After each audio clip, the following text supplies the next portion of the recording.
Okay. So, ఇవాళ data సైన్స్‌లో first phase 1.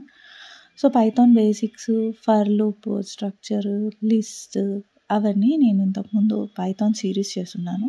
So, డిస్క్రిప్షన్‌లో వీడియోస్ ఇస్తాను. సో, అవి మీరు రిఫర్ చేసుకోవచ్చు పైథాన్ బేసిక్స్‌కి. సో, ఇప్పుడు బేసిక్ స్టాటిస్టిక్స్ ఏందంటే మీన్ అంటే some of all values by number of values. Median అంటే మిడిల్ వాల్యూ తీసుకోవడం. అది ఈవెన్ నెంబర్ అయితే average of 2 middle numbers. Mode అంటే మోస్ట్ ఫ్రీక్వెంట్ వాల్యూ. ఏదైతే మోస్ట్ ఫ్రీక్వెంట్‌గా రిపీట్ అయిందో అది మోడ్ అంటారు. వేరియన్స్ అంటే యావరేజ్ నుంచి ఎంత ఫార్‌గా ఈచ్ వాల్యూ ఉంది అనేది వేరియన్స్. అది ఫార్ములా ద్వారా మనం క్యాలిక్యులేట్ చేయొచ్చు. లిస్ట్ తీసుకొని ఆ లిస్ట్‌లో ఉన్న వాల్యూస్ అన్ని స్టాండర్డ్ డీవియేషన్ అంటే square root of variance. So, ఇవి బేసిక్స్ స్టాటిస్టిక్స్.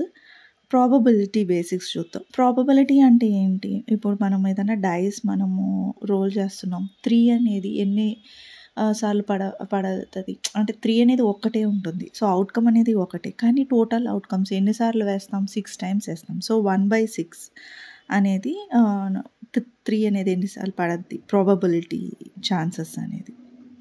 అదే ఈవెన్ నెంబర్స్ ఎన్ని times probability of even number rolling అని అంటే ఈవెన్ నెంబర్స్ అనేది 2, 4, 6 కాబట్టి 3 నెంబర్స్. సో, 6 టైమ్స్ వేస్తాము. So, 3 numbers by total outcome అనేది 6. 3/6 0.5 ప్రాబబిలిటీ. సో, మనకు ఈవెంట్స్ ఉంటాయి. ఇండిపెండెంట్ ఈవెంట్స్ ఉంటాయి. డిపెండెంట్ ఈవెంట్ ఉంటాయి. ఇండిపెండెంట్ అంటే ఎగ్జాంపుల్ ఇప్పుడు టాస్ వేస్తాము. టాస్ వేసినప్పుడు ఒక ఈవెంట్ ఇంకో ఈవెంట్‌తో డిపెండ్ అయ్యి ఉండదు. ఎయిదర్ హెడ్ అన్న పడద్ది, టెయిల్ అన్న పడద్ది. ఇదే అది ఇండిపెండెంట్.